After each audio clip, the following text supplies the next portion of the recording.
जो अर्जुन प्रश्न पूछते हैं भगवान उसका आंसर देते हैं। अर्जुन के प्रश्न होते हैं अधिदैव, अधियज्ञ, ये सब चीजें क्या हैं, भगवान उन सब का आंसर देते हैं। अधिदेव क्या है, अधियज्ञ क्या है, अधिभूत क्या है, उन सब का आंसर देते हुए अर्जुन का एक और प्रश्न होता है कि जब व्यक्ति की मृत्यु होती है तो समय वो ऐसा वो स्थिति को प्राप्त हो।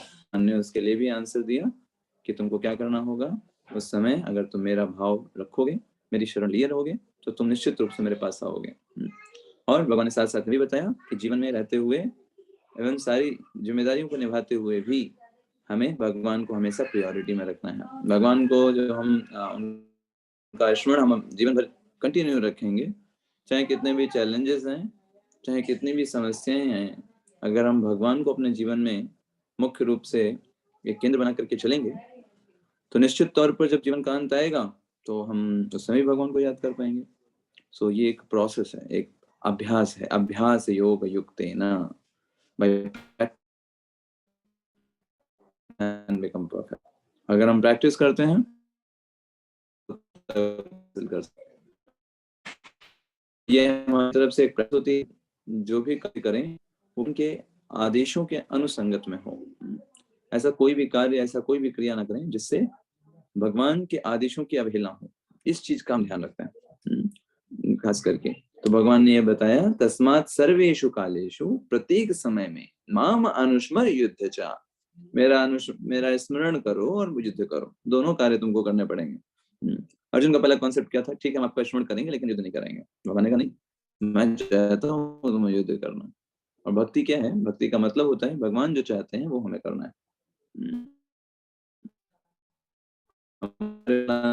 बहुत सकते हैं लेकिन से क्या करने के लिए भगवान हमसे चाहते हैं स्वधर्मोपी, जिस धर्म में हम स्थित हैं उस धर्म के अनुसार हमें आचरण करना चाहिए।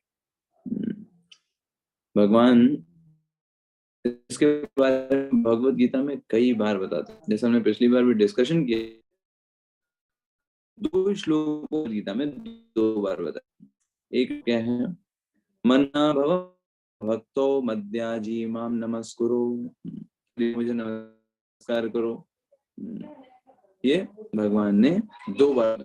ऐसे ही दूसरा श्लोक क्या है कि अपने धर्म का आचरण करना चाहिए, दूसरे के धर्म को कॉपी नहीं करना चाहिए।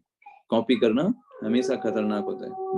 हम जिस धर्म में हूँ, जिस स्थिति में हूँ, उसमें रहते हुए, उसमें उन क्रियाओं को करते हुए हम भगवान की सेवा कैसे कर सकते हैं, ये सोचना चाहिए।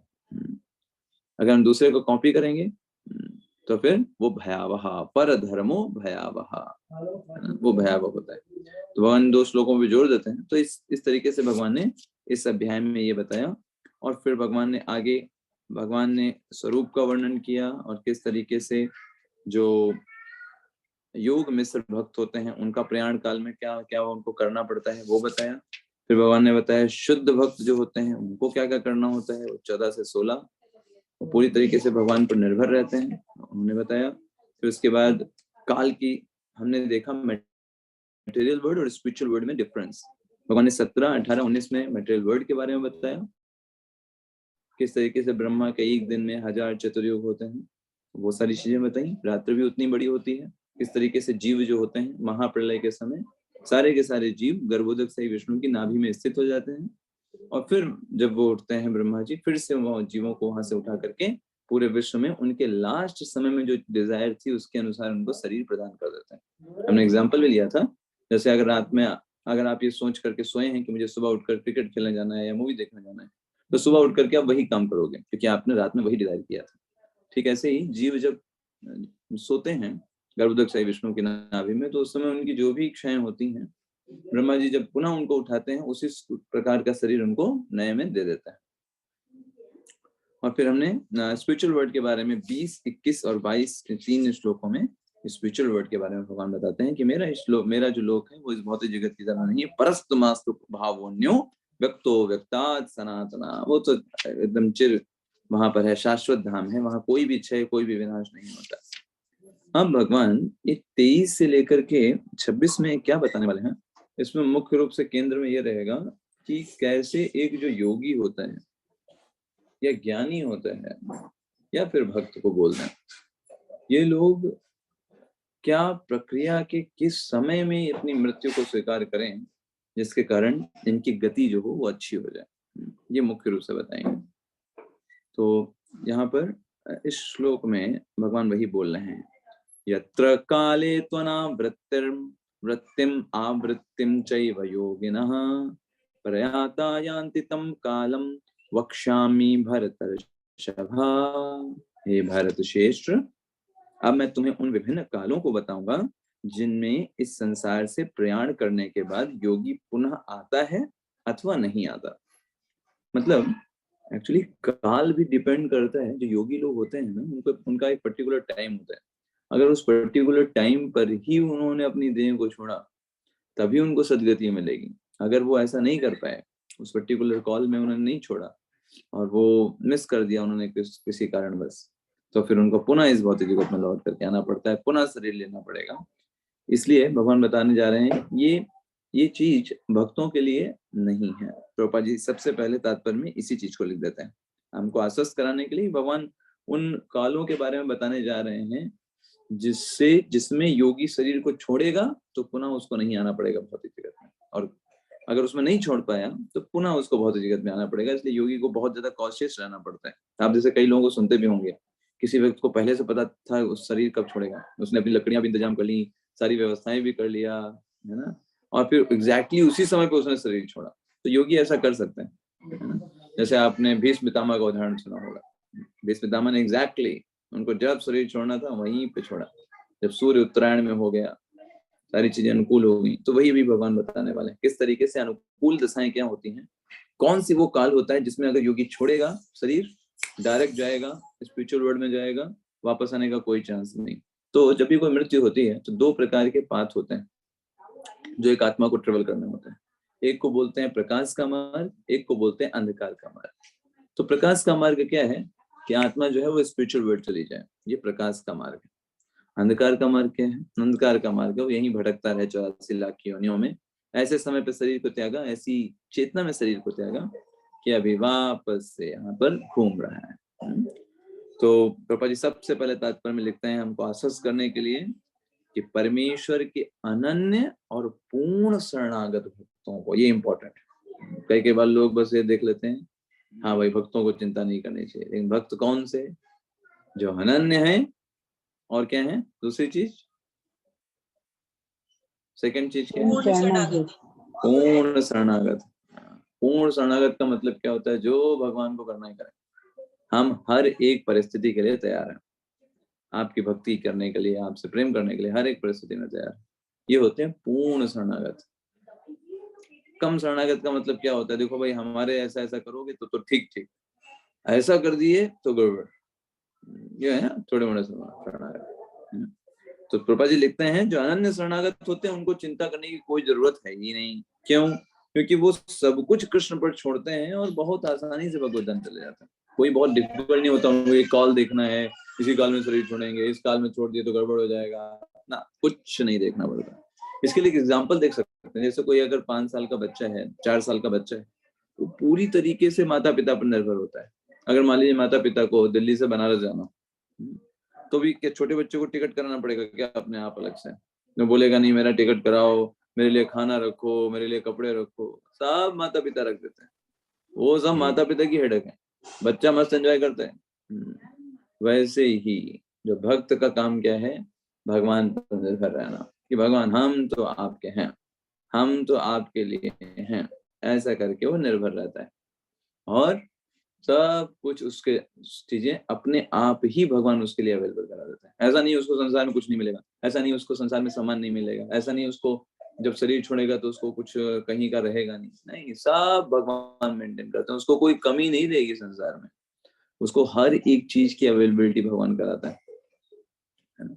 क्यों? क्योंकि उसने भगवान पर निर्भरता रखना सीखा है, उसने भगवान से प्रेम करना सीखा है हर एक परिस्थिति में। That's the thing, है ना, that makes different, है ना, जो एक भक्त को अलग बनाती है कर्म योगी से, ज्ञान योगी से, हठ योगी से। क्योंकि ये जो होते हैं इनको खुद कुछ प्राप्त करने की इच्छा होती है, इसलिए भगवान के पास जाते हैं। कर्म योगी कुछ पाने की चाह में जाते हैं, ज्ञान योगी, हठ योगी इनकी खुद की कुछ डिजायर होती है कि मेरी ये डिजायर है इसलिए हम आए। लेकिन भक्ति योगी कैसा होता है कि भगवान मैं आपकी सेवा ही प्राप्त करना चाहता हूँ, इसीलिए ही सेवा कर रहा हूँ। आप समझ पा रहे हैं? उनको और कुछ नहीं चाहिए। यही चीज भगवान के हृदय को पिघला देती है। और उनको उनको सेवा में इतना आनंद मिलता है कि उनको और कुछ चाहिए ही नहीं। यस, वो अगर कोई भगवान मान लीजिए पूछे, अरे तुमने मेरी बहुत सेवा की, बताओ मैं तुमको क्या करूं, क्या तुमको दूं, तो वो कहेंगे हमें सेवा ही चाहिए। That's the thing I always want. भगवान श्री कृष्ण अपने भक्तों से कहते हैं, अपनी जो पत्नियां होती हैं उनसे बोलते हैं भगवान श्री कृष्ण कि तुमने मेरे लिए इतनी सेवाएं की हैं, इतना मेरे लिए सेवा किया है कि मैं कभी इसका ऋण चुका नहीं सकता। तो तुमको मैं क्या दे सकता हूँ? कुछ भी मेरे पास देने को नहीं। तो यही मैं तुमको दे सकता हूँ कि मेरी सेवाएं तुमको निरंतर मिलती रहे। यही मेरा सबसे बड़ा आपको वरदान। तो भगवान का सबसे बड़ा बेनेडिक्शन क्या है कि भगवान की सेवाएं हमको मिल रही, कुछ ना कुछ मिल रहा हो भगवान से संबंध, ये हमारे लिए सबसे बड़ा वरदान है। प्रभुपाद जी आगे लिखते हैं कि जो ये सब लोग होते हैं कर्मयोग, ज्ञान योग, हठ योग, इनको एक निश्चित समय पर ही शरीर को त्यागना होता है ना। उसी आधार पर डिसाइड होगा कि इनको लौटना है या नहीं लौटना है, प्रकाश का मार्ग फॉलो करेंगे या अंधकार का मार्ग फॉलो करेंगे। और योगी अगर सिद्ध होता है तो वो एक स्थान चुन सकता है, एक जगह चुन सकता है। सिद्ध नहीं हुआ तो भूल जाइए, वो तो अंधकार का मार्ग ही, उसको 84 लाख योनियों में लौटना पड़ेगा, फिर से उसको प्रोसेस करना पड़ेगा, फिर से मेहनत करें, सब करें। लेकिन अगर वो योगी सिद्ध होगा तो एक स्थान चुन लेगा, एक समय चुन लेगा, और उस समय वो अपने शरीर को त्यागेगा, वो स्पिरिचुअल वर्ल्ड में चला जाएगा। स्पिरिचुअल वर्ल्ड भी कई वैरायटीज हैं, ऐसा नहीं कि स्पिरिचुअल वर्ल्ड मतलब एक ही होता है। ब्रह्म ज्योति भी स्पिरिचुअल वर्ल्ड के अंदर आता है, वैकुंठ लोग भी स्पिरिचुअल वर्ल्ड में आते हैं, और गोलोक वृंदावन भी स्पिरिचुअल वर्ल्ड में आता है। तो जाहिर सी बात है वैकुंठ लोग और आपका गोलोक वृंदावन, ये तो उसके लिए तो वो पात्र है नहीं। तो ब्रह्म ज्योति में ही हो जाता है, योगी भी जाएगा अगर वो भक्ति किया है तो फिर वो वैकुंठ लोक में जा सकता है। चलिए अगला श्लोक बताएं, 24वां श्लोक। अग्निर्ज्योतिरहं शुक्लः श्रणमासा उत्तरायणं तत्र प्रयाता गच्छन्ति ब्रह्म ब्रह्मविदो जन। तो बोलते हैं जो परम ब्रह्म के ज्ञाता हैं वे अग्निदेव के प्रभाव में, प्रकाश में, दिन के शुभ क्षण में, शुक्ल पक्ष में, या जब सूर्य उत्तरायण में रहता है, उन 6 मासों में इस संसार से शरीर त्याग करने पर उस परम ब्रह्म को प्राप्त करते हैं। तो परम ब्रह्म मतलब ब्रह्म ज्योति। तो वो लोग कब प्राप्त करेंगे? जब ये कंडीशन फुलफिल होंगे। अग्निदेव के प्रभाव में, तो मतलब क्या है, अग्निदेव है, एक पर्सनालिटी है। ऐसे ही हर चीज की एक पर्सनालिटी होते हैं। 5 जल देवता है, अग्नि देवता है, वायु देवता है। तो ये सब पाथ बनाते हैं कि एक आत्मा के लिए ब्रह्म ज्योति तक पहुंचाने का। तो इस अग्निदेव के प्रभाव में, प्रकाश में, दिन के शुभ क्षण में, दिन में उसको शरीर त्यागना चाहिए, शुक्ल पक्ष होना चाहिए, जब सूर्य उत्तरायण में होना चाहिए। ये सब जो कंडीशन फुलफिल करेगा तब वो जब शरीर को त्यागेगा तो उसे परम ब्रह्म की प्राप्ति होगी, ऐसा यहाँ पे बताया जाता है। अगर ऐसा नहीं कर पाता है तो उसे नहीं प्राप्त होगा, ये इसके लिए कंडीशन है। और अगर वो ऐसा, प्रभुपाद जी तात्पर्य नहीं लिखते हैं, अगर वो ऐसा शुभ मुहूर्त में शरीर को त्याग नहीं कर पाए तो गए, कुछ नहीं किया जा सकता। वो नहीं जा सकते स्पिरिचुअल वर्ल्ड, ब्रह्म ज्योति में नहीं जा सकते हैं, उनको फिर से जन्म के चक्र में लौटना पड़ेगा। इसलिए बहुत रिस्क रहता है। प्रभुपाद जी फिर से आश्वासन देते हैं इसके तात्पर्य में सबसे आखिरी लाइन में, किंतु कृष्ण भावनामृत में शुद्ध भक्त के लिए, देखिए सेंटेंस, कृष्ण भावनामृत में भक्त के लिए नहीं, कृष्ण भावनामृत में शुद्ध भक्त के लिए लौटने का कोई भय नहीं रहता। यस, क्यों नहीं बह रहा था, सोचने वाली बात है। पापा जी लिखते हैं चाहे शुभ मुहूर्त हो या शुभ क्षण हो, चाहे अकस्मात शरीर त्याग करे या स्वेच्छा पूर्वक त्याग करे। अकस्मात का मतलब क्या है? कोई एक्सीडेंट या कोई दुर्घटना, एक्सीडेंट दुर्घटना में शरीर छूट जाए, या फिर स्वेच्छा पूर्वक को शरीर को छोड़ दे अपने बल से, तो लेकिन उसके लिए कोई भय नहीं है। क्यों? क्योंकि उसने 24 घंटे भगवान की सेवा ही कर रहा है, चेतना में उसके कृष्ण ही है। अगर कृष्ण है तो शरीर छोड़ेगा, भगवत धाम ही जाना है। क्यों? भगवान ऑलरेडी बता चुके हैं 6 श्लोक में, 6 श्लोक ही है ना, देखते हैं 5th श्लोक में, अंत काले च मामेव स्मरन् मुक्त्वा कलेवरम यह प्रयाति समद्भावम याति नास्ति संशया। कोई संशय नहीं है, भगवान ने पहले ही बता दिया। तो जो व्यक्ति 24 घंटे भगवान की सेवा के बारे में सोच रहा है कि भगवान की सेवा मैं कैसे अच्छे से कर सकता हूँ, ये करूंगा तो सेवा अच्छे से हो जाएगी, ये करूंगा तो अच्छे से सेवा अच्छे से होगी, ये इस तरीके से काम करूंगा तो सेवा अच्छे से होगी, सुबह जल्दी उठूंगा तो अच्छे से सेवा होगी। जो जिसके मन में सेवा के लिए ही संबंधित चीजें चल रही हैं, तो किसी भी समय छोड़े क्या फर्क पड़ता है, क्योंकि चेतना उसकी आध्यात्मिक जगत की है। देखिए, आध्यात्मिक जगत एक तो गोलोक वृंदावन है, दूसरा हमारी चेतना भी है। आपकी चेतना किसी चीज को आध्यात्मिक या भौतिक बना देती है। आध्यात्मिक चेतना क्या है? चीजें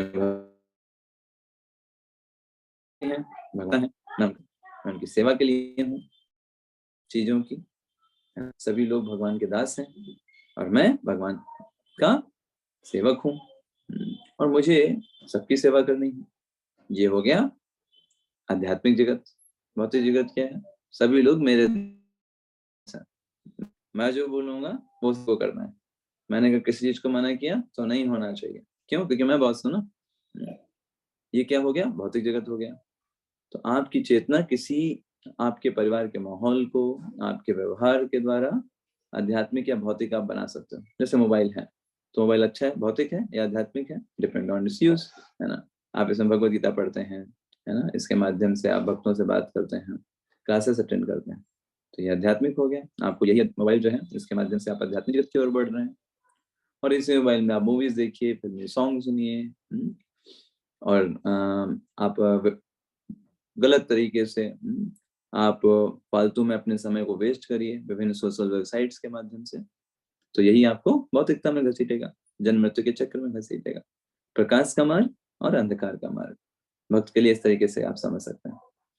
तो चीजें वही रहती हैं, उसको बदलना एक भक्त की कला होती है। भक्त की कला क्या है? वो भौतिक को आध्यात्मिक में बदलने की क्षमता रखता है। एक सामान्य व्यक्ति ऐसा नहीं कर पाएगा। जैसे श्रील प्रभुपाद जी हैं, वो अमेरिका गए, उनके अंदर क्षमता थी, उन्होंने हिप्पियों को हैप्पीज बना दिया। एक सामान्य व्यक्ति नहीं कर सकता। उन्होंने उन हिप्पियों में भी एक भक्तों को देखा, उनके अंदर एक अग्नि को देखा, कृष्ण भावनामृत की। तो ऐसा क्यों हुआ? क्योंकि वो एक ऐसे पर्सनालिटी है, तो किसी को भी भक्त बना सकते हैं उस भौतिकता को आध्यात्मिकता में कन्वर्ट करके। उन्होंने देखा इन लोगों को रस चाहिए, इसीलिए ये इधर उधर भटक रहे हैं। अगर इनको मैं कृष्ण भावनामृत का रस दे दूं तो ये अपने आप ही इसको फॉलो करेंगे। वैसा ही हुआ।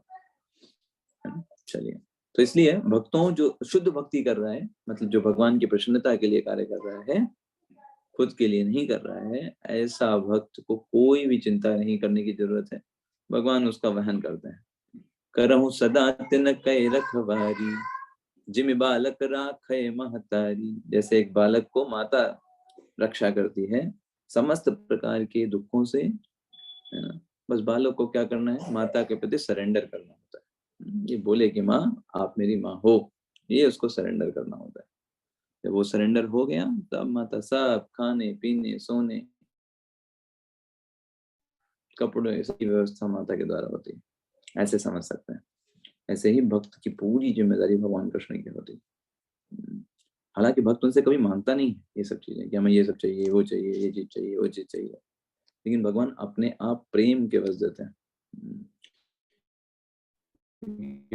भक्त से देना जो है, कुछ भी नहीं मांगने की मेंटालिटी नहीं होती, लेकिन भगवान फिर भी उसको देते रहे। ये भगवान के गुण। जैसे हम ध्रुव महाराज के केस में देखते हैं, ध्रुव महाराज नहीं मांग रहे हैं, लेकिन भगवान ने दे दिया। नहीं, तुम लो, तुम राजा बनो, तुम इसी डिजायर के साथ आए थे, तो राजा बनो। प्रहलाद महाराज नहीं चाह रहे हैं राज्य करना, दे दिया, नहीं राज्य करो। 25वां श्लोक। धूमो रात्रिस्तथा कृष्णः क्षणमाशा दक्षिणायनम् तत्र चांद्रमशं ज्योतिर्योगी प्राप्य निवर्तते। अभी देखिए, पिछले श्लोक में प्रकाश का मार्ग था, तो वहां पर वो पर ब्रह्म को प्राप्त कर रहे थे, तो वापस नहीं लौटेंगे। लेकिन यहाँ पर अंधकार का मार्ग है। जो योगी धुएं रात्रि कृष्ण पक्ष में या सूर्य के दक्षिणायन में रहने पर उन 6 महीनों में दिवंगत होता है, वह चंद्रलोक हो जाता है। तो चंद्रलोक एक ऑपुलेंट प्लेस है जहां पर बहुत सारे भोग के साधन हैं, और वहां पर वो जाता है। जैसे एक हमने आपको बताया था कि आपके पास कुछ रुपए हैं तो आप कहीं जा सकते हो, वहां पर कुछ एंजॉय करिए, फिर लौट करके वापस आ जाइए, पैसे खत्म हो गए। उसी प्रकार से चंद्रलोक, स्वर्गलोक या ऐसी जगह होती हैं जहाँ पर व्यक्ति एंजॉय करने के लिए जाता है अपने कर्मों के द्वारा, पुण्य कर्म करके। जो कर्मी लोग होते हैं, बड़े बड़े पुण्य दान देते हैं, तो उनको थोड़े समय तक के लिए चंद्रलोक भेज दिया जाता है एंजॉय करने के लिए। तो वहां पे जाते हैं, एंजॉय करते हैं, पुण्य कर्म खत्म हो गए, चलो लौटो घर, चलो वापस मृत्यु लोक में। तो ये अंधकार का मार्ग है, वो पुनः लौट करके वापस आएगा। और प्रभुपाद जी तात्पर्य में लिखते हैं कि ये महान आत्माएं चंद्रमा पर लगभग 10,000 वर्षों तक रहती हैं, 10,000 वर्षों तक वहां पर भोग करती हैं। फायदा क्या? मतलब कहने का मतलब क्या है कि अब 10,000 वर्षों तक भी करेंगे, आना तो है ना आपको वापस मृत्यु लोक पे, है ना। वहां तो हमेशा रह नहीं सकते, जन्म मृत्यु तो खत्म नहीं हुआ। तो 10,000 वर्ष के बाद भी वो भी एक ना एक दिन खत्म ही हो जाएंगे। तो इसलिए ये बुद्धिमान लोग नहीं है, क्योंकि अंततोगत तो पृथ्वी पर लौट ही आते हैं। प्रभुपाद जी इसलिए तात्पर्य में लिखते हैं कि चंद्रमा में उच्च श्रेणी के प्राणी रहते हैं, भले ही हम अपनी स्थूल इंद्रियों से उन्हें देख ना सकें। जैसे हम आप देखते हैं ना कि हमारे वैज्ञानिक लोग गए चंद्रमा पर, कहे अरे वहां तो कोई नहीं था, हम तो नील आर्मस्ट्रांग। तो प्रभुपाद जी इसलिए क्लैरिफाई करते हैं कि चंद्रमा में प्रत्येक जितने ग्रह हैं सब में जीव है, और सब में जीव होने के कारण वहां पर जीव हैं। अब हम देख पाए ना देख पाए हमारे ऊपर है, क्योंकि स्थूल इंद्रियां हमारी जो है, हमारी आंखें जितनों के लिए बनाई गई हैं उतना ही काम करेंगे, उससे ज्यादा वो नहीं देख सकते। जैसे फॉर एग्जाम्पल, आप अगर समुद्र के किनारे खड़े हो गए, है ना, तो आपको क्या दिखाई देगा समुद्र में? बताइए, क्या दिखाई देगा सर? पानी, लहरें उठती हुई पानी। लहरें उठती हुई प्रभु जी। हाँ, लहरें उठती हुई और पानी दिखाई देगा। क्या आप उसके अंदर की मछलियों को देख पाएंगे? क्या आप उसके अंदर की वनस्पतियों को देख सकते हैं? क्या आप उसके अंदर के बड़े बड़े जो डॉल्फिन वगैरह उनको देख पाएंगे? क्या वो उसके अंदर हैं या नहीं है? है। तो देखिए, आप ही वहां खड़े हैं, लेकिन आपकी आंखों में इतनी क्षमता नहीं दी गई कि आप पानी के अंदर की चीजों को देख पाए। आपको समुद्र में सिर्फ क्या दिखाई दे रहा है? पानी। लेकिन उसमें बहुत मात्रा में मछलियां हैं, बहुत मात्रा में वनस्पतियां हैं, बहुत सारी चीजें हैं। क्वेश्चन पूछ रहे हैं, मृत लोक में ब्रह्मलोक आता है क्या? मृत लोक में ब्रह्मलोक बिल्कुल आता है। मृत लोक मतलब, ब्रह्मलोक मतलब 14 लोकों में सबसे ऊपर का लोक कहलाता है मृत्यु ब्रह्मलोक। तो जाहिर सी बात है उसी में आ गया, 14 लोकों में ब्रह्मलोक भी आ गया। ब्रह्मा जी भी हैं, वो भी जन्म मृत्यु के शिकार होता है, उनकी बॉडी भी है, वो 100 वर्ष जो है जीती है। हालांकि उनका एक दिन जो होता है उसमें 1000 बार चतुर्युग हो जाते हैं, वो बात अलग है, लेकिन जन्म मृत्यु वहां पर भी है, बड़ा होता है बस उसकी अपेक्षा में। अगला श्लोक पढ़ते हैं 26वां। शुक्ल कृष्णे गति हेते जगतः शाश्वते मते एकया यात्यनावृत्तिम अन्यया वर्तते पुनः। वैदिक मतानुसार इस संसार से प्रयाण करने के दो मार्ग हैं, वही हमने आपको बताया। एक प्रकाश का है और दूसरा अंधकार का। हमने आपको बताया प्रकाश का मार्ग मतलब पुनः लौटने की संभावना नहीं है, और अंधकार का मार्ग मतलब बार बार आपको लौटना पड़ेगा, आपको नहीं पता किस गर्भ में आपको डाल दिया जाएगा। आप किसी पशु योनि में जाएंगे, पक्षी की योनि में जाएंगे, मछली की योनि में जाएंगे, यू कैन नॉट से। कर्मणा दैव नेत्रेण जंतुर्देहोपपत्ते स्त्रियः प्रविष्टम उदरम, बताते हैं भगवद श्रीमद् भागवतम में कपिल देव, है ना। कर्मणा दैव नेत्रेण, विभिन्न प्रकार के कर्मों को ऑब्जर्वेशन किया जाता है। कौन देखते हैं? दैव नेत्रेण, परमेश्वर उसको ऑब्जर्व करते हैं प्रकृति के द्वारा, वैसा शरीर हमको प्रदान कर देता है। तो मतलब बहुत ही सोचिए, आप अभी मनुष्य योनि में हैं और शरीर छूटे, अचानक से पता चले आप अगले जन्म में कहीं किसी पशु के शरीर में। यस, सो ये अंधकार का मार्ग इस तरीके का, आप किसी भी योनि में जा सकते हैं और अपने आप ही जो जीवात्मा होती है उसकी तरफ आकृष्ट हो जाती है, उसी गर्भ के प्रति आकृष्ट हो जाएगी, क्योंकि उसकी चेतना वैसी ही हो चुकी है। जैसे फॉर एग्जाम्पल, है ना, कि रेडियो का सिग्नल अगर हो, मान लीजिए 99.3 है, 99.8 है, जैसे ही आप वो शटअप करोगे तुरंत ही आपको उसमें गाने या फिर न्यूज चल रही होगी सुनना देना चालू हो जाएगी। क्यों? क्योंकि रेडियो सिग्नल्स तो पहले से वहां उपस्थित थे, लेकिन आपको बस सेट करना था ये चीज। तो वैसे ही जब व्यक्ति के अंदर सटल डिजायर्स होती हैं संसार में भोग करने की, तो जब आप शरीर छोड़ती है, लेकिन डिजायर्स तो वही भरी हुई है भोग करने की, तो वो सिग्नल्स हैं, बस वो एक शरीर खोज रहे हैं कि किस शरीर में ये सिग्नल सेट हो जाएंगे। और जैसे ही वैसा शरीर, उस जैसी डिजायर्स मान लीजिए मेरे अंदर हैं, कि मुझे ये करना है, वो करना है, यहाँ जाना है, वहां जाना है। वो डिजायर सटल बॉडी में है, मन बुद्धि अहंकार में, लेकिन वो शरीर खोज रहे हैं। कौन सा शरीर में डिजायर फुलफिल हो सकता है? उस शरीर में जैसे ही सेटअप होगा, जैसे रेडियो बजने लगता है ना अमेरिका की चीज सुनाई देने लग जाती है, ऐसे तुरंत ही वो जो सूक्ष्म शरीर होता है आत्मा के साथ उस शरीर में सेटअप हो जाता है। और वो कोई भी शरीर हो सकता है, depends on what are your desires. तो इसलिए अंधकार का मार्ग कहलाता है और उसको परम मोक्ष प्राप्त नहीं हो पाता। तो इसलिए प्रभुपाद जी तात्पर्य में भी लिखते हैं कि ये लोग अच्छे नहीं माने जाते, क्योंकि ये लोग बस ऊपर नीचे करते रहते हैं, है ना। तो आपको पता है 14 लोक होते हैं मृत्यु लोक में, 14 लोक माने जाते हैं। और ये तो मतलब एक ब्रह्मांड के 14 लोक हैं, अनंत ब्रह्मांड है। अगर आपको पता हो, महाविष्णु के द्वारा जो है वो गर्भोदक सही विष्णु और क्षीरोदक सही विष्णु का विस्तार होता है, और महाविष्णु के द्वारा उनके रोम कोपों से अनंत अनंत ब्रह्मांड निकलते हैं। और एक ब्रह्मांड में ये 14 लोक होते हैं।